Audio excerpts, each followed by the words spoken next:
नजर आ रहा है सामने लिखा हुआ है जुल्म मिटने के लिए, दो चीजों से मिटेगा भाई।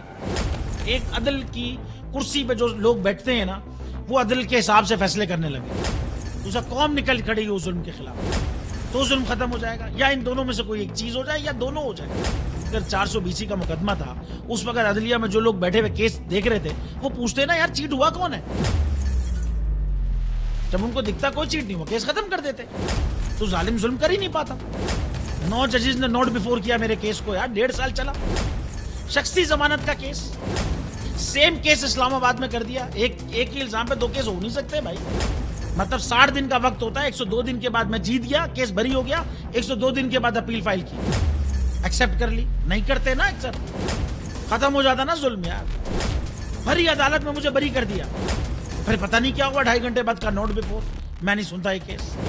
खड़े रहते अपने फैसले पे, मिट जाता जुल्म। अल्लाह ताला ने बिठाया इस इन कुर्सियों पे इनको यार, ये अल्लाह ताला की तरफ से फैसले करने हैं।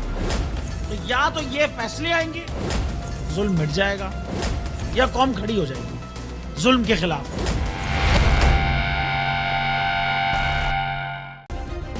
सब्सक्राइब करें और बेल दबाएं ताकि कोई खबर रह न जाए।